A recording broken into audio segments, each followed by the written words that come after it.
Hi, friend. I just wanted to take a minute to invite you to our Lash Biz Babes Experience 2026. This is a one-day all online event happening on May 2nd, and our theme for the year is going all in. We are shaking things up and doing it differently than anyone ever has before. This is going to be an all online event as usual, but it's going to be 100% a curated journey throughout your day as we guide you through the mindset, strategy, and passion needed to go all in on your business to make it your best year in business yet. All lash artists, estheticians, and beauty professionals are invited to join us. There will be guided sessions, interactive workshops, a panel discussion, and big giveaways happening throughout that whole day. And tickets are on sale now for only $199. Payment plans are available. Let's go all in on our businesses for 2026 together. All the details and the link for tickets are down in the show notes below. I would love to have you join us online in May. Welcome to Lash Biz Babes, the podcast for solo beauty business owners who want to build a full clientele and create a business and life that they truly love. My name is Erica. I'm your host. I'm a lash artist turned beauty business coach, lash educator, and social media manager for salons and beauty businesses. I'm so happy that you're here. Let's go ahead and jump into today's episode.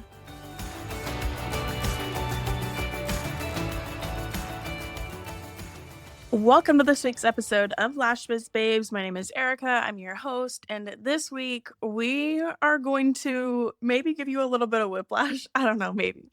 But a couple of weeks ago on the podcast, I talked about when do you know it's time to put down the tweezers? Like, how do you make that decision of, is it time to take a step back from lashing and maybe do something else, or what that transition might look like? On this week's episode, we're going to talk about the opposite end of that, of how do you know when you're ready to transition or expand past lashing or do more with it, or like what's the next step. So this episode was inspired by a potential client call that I had recently with a lash artist who is so booked. Actually, I think she does more than just lash extensions. I think she might do some like aesthetics and stuff and like lash lifts and some tattooing stuff. But regardless, she's so busy that she can't take any more clients, really. She doesn't want to raise her prices, which that is an option. We're going to talk about that. But she's so busy. She doesn't want to take on more clients. She doesn't want to expand her hours, and she wants to keep growing her business, but she's kind of like maxed out with where she's at. So she's like, what next? Right. So I wanted to talk about that here because I'm sure there's other lash artists or estheticians who are out there like that. And I remember being in that spot myself and being like, what comes next? Because it's kind of hard because you're so overwhelmed with how busy you are taking clients. You don't really have the space or the time to think about what that next step might look like, or you might not even know what to do. You might be so burnt out that you're kind of like, I don't even know. Like, I know I don't want to take more clients. I know I want to keep growing, and I know I can't keep this up forever. But what comes next? Because I've also done calls with a girl like that before, who she's like, I'm booked out back to back 12 hours a day, every day of the week. For like, I think she was doing like 5 or 6 days out of the week, and she's booked out all day long. No breaks, no lunch break. She hardly had time to even get on a call with me because she was like, I'm so busy. I just don't have the capacity for this. And, we had to kind of figure out what do those next steps look like, which burnout specifically, that's a different conversation. But when we're looking at, you are so busy that you are like maxed out, max capacity with where you're at, but you want to keep growing. Or maybe you're like, I want to get into education or product lines or, all these other opportunities that you could potentially have within our industry. And what comes next? And when we talk about this, I have to preface this by saying, like last time, the other episode, I said, I don't want this to be something where you're like, oh, lash artists aren't doing well. This isn't a good opportunity for me or a good career to get into, or whatever. I don't want you to like look down on lashing. In this sense, the preface I want to give you here is that you don't have to look at what's next. You don't have to do something else with it. If you enjoy lashing and doing services and that's what you want to do solely, that is absolutely okay. There's nothing wrong with that. I think sometimes there is some type of or some level of pressure in our industry, like you have to be more than quote unquote just a lash artist, which it's not just a lash artist. You do so much and you are such an amazing lash artist. And there's so many opportunities with that to grow a business and be successful with that and to connect with your clients and help them feel beautiful and like make a difference and a change in your life and in your business and all like there's so many amazing things about being a lash artist. But some people I've heard them say like it feels weird to want to just be a lash artist and not want to be an educator and not want to own a product line and it's not like there's any type of natural progression. I think for a minute there in the industry, everyone kind of felt like, well, you have to start as a lash artist, then become a salon owner and open your own brand and start educating. That you had to do all these things. You don't have to do any of those things. You get to decide what you want to do with your business. But what's cool about our industry is that there are so many opportunities and there are so many different avenues that we have in our industry. So if you ever do find yourself at a point where you're maxed out, or maybe you're ready to like offer something new or look at doing something new or start sharing your education or you want to go into another avenue of our industry, you have so many opportunities. And I think that's one of the really cool parts about it is that you can pivot and stay within the industry if you want to. And when you are looking at a potential pivot, that's kind of what we're going to talk about today. Like, what options do you have and how do you get clear on that? Because with the potential client call that I did recently, and she was like, I'm so busy. I don't know what's coming next. And she was looking at potentially hiring us for social media management and wanted to bring us on to help her out. One of the first questions I asked her is, okay, what are your goals right now? Like, what are we working towards? And she was like, I don't know. I don't have any idea. And I'm like, that's okay. Like, it's okay because I've been at that point before where you're like so busy, you're excited, you've got the momentum going and things are going great and you want to keep growing, but you are so like, I don't want to take any more clients. So what next? Right. So it's okay if you don't know exactly what comes next for you. I want to say that. You're probably not going to have complete clarity 100% of the time, but getting clear on what you're working towards is going to help you be able to decide what to pivot into and how to do it. Because I think that's kind of the hard part when you're like, okay, I want to do something new. I want to add something new. I want to add more retail. I want to start my own product line. I want to educate. You're kind of shifting just a little bit because before with services, you're trying to market towards potential clients in your area, people to come in to you in person for services. But then once you start educating or you want to do a product line or anything like that, a new avenue, it's the same industry, but it's basically a new business and your like target audience shifts and your messaging online shifts with your content and your captions and the way that you're positioning yourself shifts. So right now you're probably positioning yourself in the sense of like you're a really good lash artist. You protect natural lash health, you're specialized in this specific style or set, or you are really good at acne transformations for skincare as an esthetician. Like you're positioning, whether you realize it or not, you are positioning yourself in one way, shape, or another. Way, shape, form, or whatever. You guys get what I mean. You are positioning yourself in a way. And when you are looking at pivoting, that changes. So it kind of gets confusing or murky for a lot of lash artists and estheticians who are like, wait, what do I do? Like, do I split pages? Do I like, who do I write my content to? And it gets kind of confusing.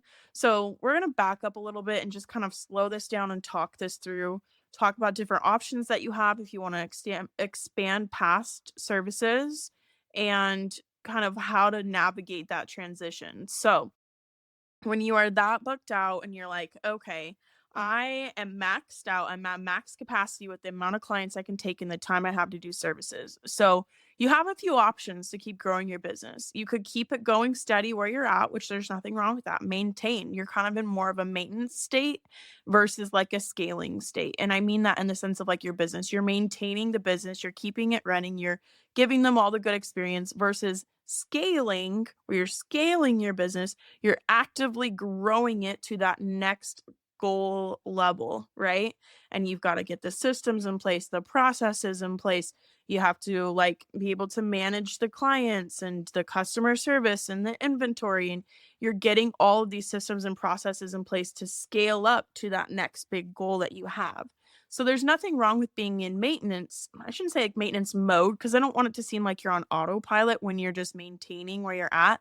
But when you're maintaining, it's just you're running the day to day, you're following your systems and your processes. You're not actively working on like really growing and scaling the business. You're still going to have clients who drop off from time to time. So you'll have to fill in those spots and you'll probably have some ebbs and flows with that. You're not necessarily actively trying to be like, I need 40 new clients right now. You're more of we're going maintaining where we're at. We need to bring on some new people here and there. Overall, we're pretty good and we're just in our flow state. That's a good way to say it, in our flow state. So that's one option for you. But if you're like, okay, I still want to grow my business, but I'm maxed out with the clients and I don't want to open my hours up to take any more, that's kind of where I found myself back in like 2020, 2021. That's when I started kind of like dipping my toes into more of like the education side of things, which I had taught Lash classes before because I had been the lead trainer at the franchise studio that I worked at. So I had taught using their curriculum and I didn't love it. And I think majority of that was the fact that it was their curriculum and I had to do it their way and their rules. And I just didn't love that. So I kind of felt like, well, I don't know that I want to jump right back into teaching Lash trainings because of the poor experiences I had with it, but like that was something I was looking at. The point I'm making here, you have options. And so when I was at that point, it was kind of like looking at the different avenues of do I want to get into education? There was also a lot of like business coaching and like is that something I feel like I could be good at or like that I would want to help people with. So it was like education, coaching, like could start a podcast, I could do social media stuff. I could teach in-person trainings. I could do online courses.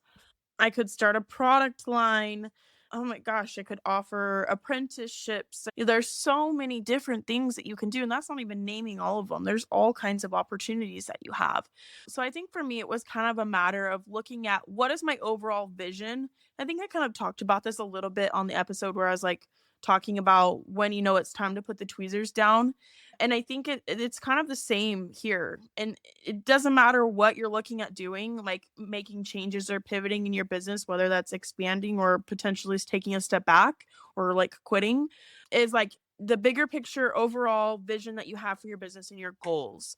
What are your goals? And I think that's kind of where it came down to with this potential client call that I had been on, where I'm like, what are your goals right now? Because I'm not the type of service provider that's going to come in and just take your money and create some content for you and throw it up for you. Like, I want to work closely with you to help you reach your goals. But to be able to do that and to be able to take on your social media to do that and know what direction we're taking it, you have to have a clear picture of what comes next for you. And so that kind of really ties back into the same thing for myself when I'm talking about when I was at that point was I needed to know what my bigger picture goals were at the time. What am I working towards? What do I want for my life and for my family? It wasn't just business goals of how much money do I want to make, how much of this and that do I want to do, how many clients do I want to take. Sure, those are good goals to have, but for me, it was kind of looking at the overarching, how do I want to live my life kind of question. What lifestyle do I want to live? How much time do I want to spend with my kids? How present do I want to be? What do we want to do as a family? Like, how do we want to live our lives? And trying to decide how to set my business up to help me reach that. I think I talked about this a little bit in that other episode too, where like your business is truly like the vehicle that gets you from where you're at to where you want to be, right? So if you know you want to live your life in a certain way, you want to be present with your kids, you want to have a certain level of flexibility, a certain level of income, this vision of like you're manifesting these things into your life, like, right? Like you're praying for these certain things because you want to live your life in a certain way. What does that look like? And that's kind of a hard question because there's so many things that can go into that. And but it really comes down to, what do you want your life to look like? Because you don't just want a bunch of clients or a product line or to be an educator or any of that just for the sake of having a lot of clients or students or customers. We love those things, but that's not necessarily the reason that we get into it. We want those things because that's going to bring us to the lifestyle that we want to live, to the income level that we want to reach, to the freedom and the flexibility and the ability to go, for me it was like go to the lake on a random Tuesday, go take my kids to their activities every night and not have to be working. if you wanna travel a certain level, if you wanna be able to spend time with your friends a certain amount and, like, go out on the weekends and you don't necessarily wanna be working every single weekend, like, you get to decide what, like, not just your business goals are, but what your life goals are, and how are you gonna set up your business to help you reach that. So that was kind of what I really had to look at was like, okay, when I'm thinking about growing my business and potentially pivoting, what's going to help me reach that goal? And honestly, any type of business venture or job opportunity, I guess, maybe not any type, but there's a lot of different avenues you could take to help you reach that end goal. But for me, it was like, what makes the most sense? What do I want my day to day to look like? And so that's kind of where I got to the point of I don't know that I necessarily want to take more clients myself because I don't want to open my hours up. I want to have more time flexibility. So it's like, what avenue or opportunity is there out there that could help me bring in more of that flexibility that I wanted and help me with being able to scale my income too, right? Because I knew, like, okay, here's how much I'm making X amount per hour. How am I able to scale my income in the amount of time that I have to work? Because again, I didn't want to expand my hours. So, how am I going to be able to make the time I do work more profitable than what I'm already doing? Because what's the point in doing something new if there's not more? I don't know. If I could make more money lashing than I could teaching a class in that same amount of time, then why would I teach a class? I don't know. That's just how it worked in my brain, at least, where I'm like, I still had to look at like the profitability margins of it and like make it make sense because where's my time and my money most valued or like spent most wisely to have that make sense for our family. So, with that being said, you kind of have to look at what lifestyle do you want to live? How do you want to live your life? What do you want your day to day to look like? What goals do you have for yourself as a family, as an individual, as a partnership, as a business, whatever? What goals do you have? And what avenues or opportunities could help you get there? But also, like, what are you passionate about? What do you want to help people with? Like, what are you really good at? That was something I kind of looked at too, was like, what are my strengths? Now, I don't think your strengths on their own is necessarily going to help you have a super successful business doing those things, but that's kind of where I was like, I wanna lean into my strengths because, like, if I'm gonna be doing it every day, then I wanna be good at it, right? So, anyway, when I was really full, that's what I looked at. What kind of lifestyle do I wanna live? What's gonna help me get there? What am I interested in? What am I good at? And, when you are super booked out, you have some options. You can go and maintain. You can add another lash artist or service provider in with you. You gotta hire somebody. And the thing about hiring someone is that you are kind of stepping into more of a leadership role with them. It's team building. You're pouring a lot of time and a lot of energy and a lot of love and support into this new team member of yours. And it's a big time and money investment, quite frankly. I only had a couple of girls that I had bring in, so I'm not going to act like I'm an expert on team building and being a salon owner or whatever, because it wasn't like a full fledged salon business. But I did have a couple of girls who worked in my studio with me, and I got a pretty good taste for just under a year or so of what that looks like and what goes into it, and there's a lot of pros and cons to it, honestly. It was really cool to see my business continue to grow with clients, but not necessarily have to be the one coming in to take them. It was really cool to mentor another lash artist and be their support and help them out and help them learn, and I loved that aspect of it. And like just the our clientele building, like our clientele base grew and getting to connect with and meet more people and grow the business and bring in more revenue. I loved all those parts of it. Some of the things I didn't love about bringing in someone to work with me in my studio, I didn't love the clientele management side of it, the customer service side of things. It was a lot of because that was one of my things is like the quality control of it. And you're just managing a lot more client issues, whether it's retention issues or managing complaints of people being upset about things or not liking things or this, that, and the other. It's just you have a like you're doubling or more the amount of clients that you're having to manage. So I didn't necessarily love that side of things. And the team management side of things, like, I loved mentoring them and, like, being there for them, but I didn't love just, like, the managing. It was just a different ball game than, I only having to deal with myself and making sure, I'm following standards and, doing a good job with lashes and things and having to manage that with other people and expectation management and all that. I didn't love that side of things. It's a huge time and money investment to bring on someone new. So it's a lot of training, a lot of kind of getting them up to your standards on things, and then the potential of them leaving at some point to go out on their own or whatever. And there's issues that can stem from that. So, my advice, which I mean, I have my limited experience with this. I'm not saying I've owned a huge salon or a huge team or had tons of people working for me or with me or whatever. But from the couple of girls that I had in my studio working with me, the advice I would give on that is look for culture hires, I guess. And I mean that in the sense of, are they going to fit into the culture of your studio? What values do you have? Do they see the same vision and picture that you do? Do they match with that? Because I'm the type of person I was like, I could train them. Like, I can train them on the skills. I can teach them lashes. I can help them get better at lashes. I can do that all day, every day.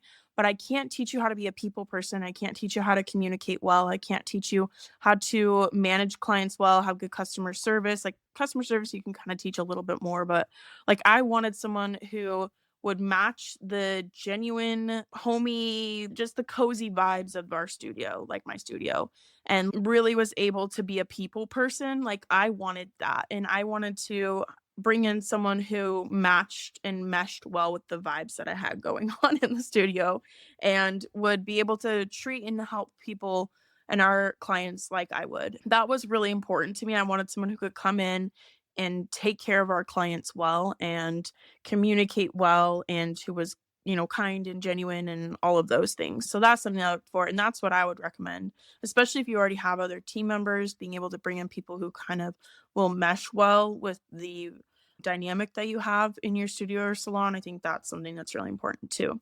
So moving into like education side of things, with this, what are you wanting to teach if you decide if you're looking at teaching, right? What do you want to teach?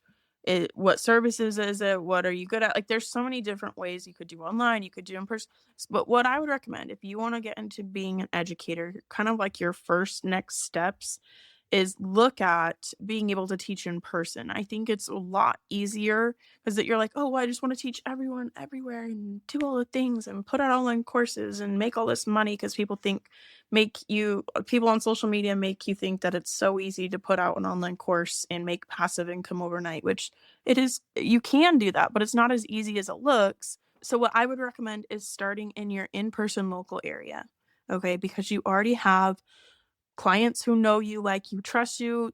You probably have some level of reputation already in your area, and it's going to help you learn the ropes of teaching in person before you take that online or before you take that in a bigger setting of like everyone all over the place, people flying in to take your trainings or something, right?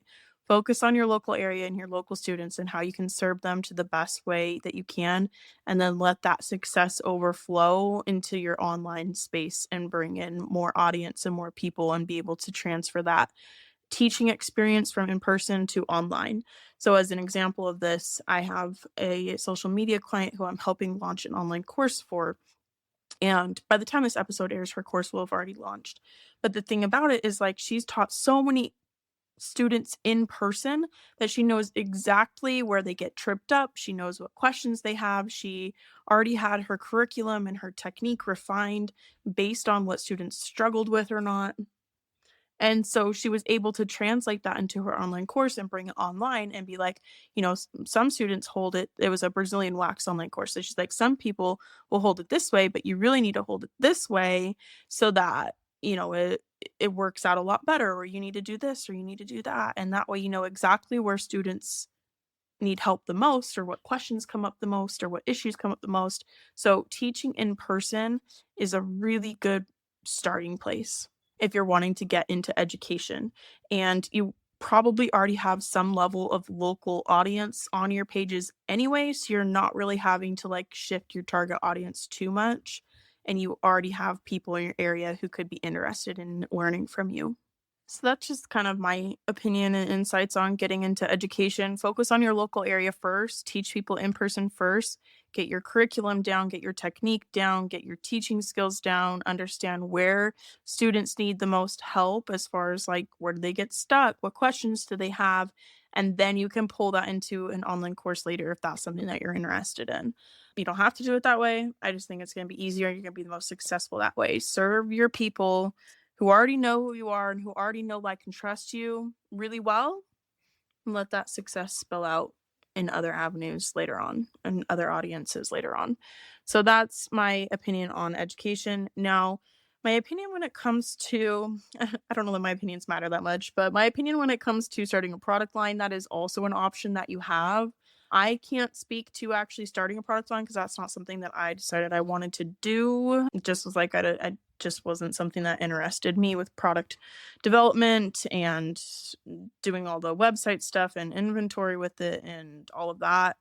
It just wasn't something that I wanted to do. And that's kind of what you have to look at. Is this something I would be interested in? Because a lot of these different avenues and things that you can pivot into, there's a lot more that goes into it than most people realize. And it's not as easy as most people think it is, where they're like, oh, you just, just sell some products online and blah blah blah. But then it's like, okay, but you have to find a manufacturer and do the thousands of dollars in samples and find the right ones, and you'll probably get burned by some. And then, you've got to do all the website stuff and all figure out your shipping systems, and you have to be able to market it and sell it to begin with. And it's just like there's so much more that goes into owning a product line than people realize. I haven't owned one myself, but I do run the social media for a couple of different product lines. We've done a few different product lines over the last few years, actually, or the last couple of years since we've done social media management. So I can speak to like that side of things because the marketing on that is a bit different than marketing your services to potential clients. So I see it from a different perspective, I guess, in the sense of like it is a new audience. You would have to start a separate page for it, and it's basically a full-time job on top of like all the clients you're already doing too. So there's a lot that goes into both of them. And I'm not saying any of these avenues is better than the other, or one's right or one's not. It's what works the best for you. And obviously there's other avenues. You could start a podcast, you could go into social media management. You could, I don't know, any other options. Like there's all kinds of different things that you could become like a lash influencer, right? Like that's a legit thing. And so there's so many avenues. And I think when it comes down to it, when you are busy or you're looking at expanding past the service chair, what I would say you really have to look at is what type of lifestyle do you want to live? How do you want to live your life? What do you want your day to day to look like? What are your goals for your life and your business? At least for right now, I feel like those can kind of change and evolve over time. But get really clear on what that is right now. And then, okay, how are we going to set up our business to help you hit that, right? So, you know what your time constraints are, what your finance constraints are, and kind of work with what you have. So, yeah, for me, it was like, okay, I want to get into online education. I started doing a little bit of business coaching things, and like it just naturally progressed and evolved since then. But I think overall, I just got to a point where I didn't want to be tied down. I hate to say it like that, like it's a bad thing to have clients coming back every few weeks because it's not. That's one of the beautiful parts of doing lash extensions is that they do come back every 2 to 3 weeks or so to see you again. And it's very consistent, it's reliable, and it's something that they don't want to miss their appointment because otherwise it might not look very good. And like they're going to come back to you time and time again, which creates that consistent income and all of that. It's a good thing. But I got to the point where I was just like, I'm tired of being tied down to an every 2 to 3 week schedule. I want more flexibility. And that's where I started picking what I wanted to do or what I wanted to do next based on what was going to be able to give me that flexibility, what was going to be able to help me reach income goals, what I really like doing. And you might start something, be like, I actually don't really freaking like this. And you can pivot again. It's okay to pivot. All right. And it's okay to change your mind to like something new. I think I kind of got myself stuck in that once upon a time where it's like green had always been my favorite color growing up. And so every time someone asked me my favorite color, I always, this is such a dumb example, but like I always felt like I had to say my favorite color is green, even though like it clearly is not any. If you've seen any of my social media, you clearly know what my favorite color is, and that is pink. So it's just like, I don't know. It was just, that's just a small example. Like I didn't feel like I could change my mind or shift on that. I had to like stick myself in the box of who I had decided I was and like my identity and who I am. You can change that.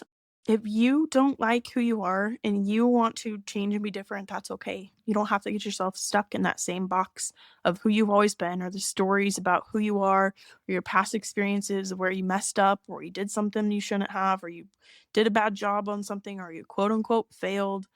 You don't have to let that define who you are in your story anymore. You can move past that and move into something new and decide who you're going to be. You can decide right now that you are going to be different and you can make those changes or I could do a whole episode on that in itself because you get stuck in these past identities and you feel like you can't break out of that, but you get to decide is my point. So I feel like there's just so many different things I've been talking about. I hope all of this really is coming together for you and making sense. But truly, when you're in that position where you are busy or you're wanting to pivot and you're just like, what do I do next? You look at the time constraints, look at your finances, look at what you really like doing, and try some things out. I started on the side. I started doing education things on the side online and really kind of building up that new audience and building trust with other lash artists and positioning myself as an educator and while I was still taking lash clients.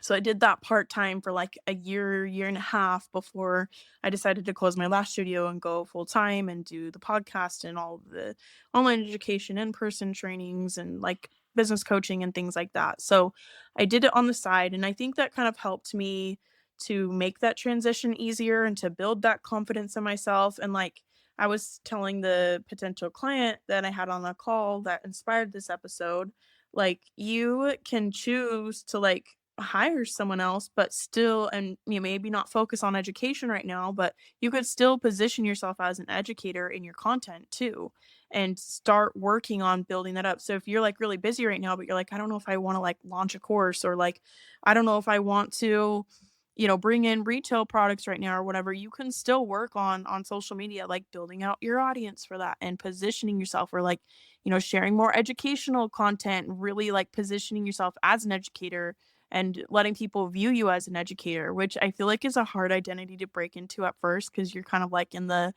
imposter syndrome and your confidence isn't quite there with it yet. So I think that was good for me to do it part time at first because I was able to build my confidence with it. I was able to build my audience with it.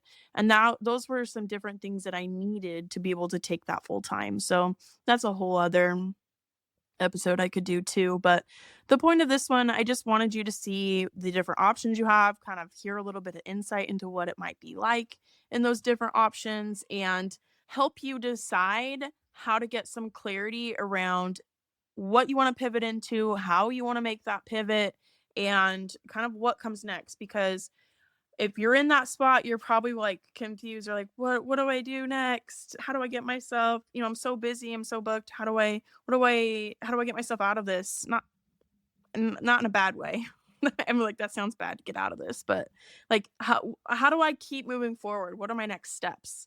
And some people don't even realize that they should have those next steps in place, that they should have that clarity, that they should know because you kind of get in that point where you're like, oh, I'm gonna hire a social media manager, I'm gonna hire a bookkeeper, I'm gonna outsource this or that, and like hire an assistant, whatever.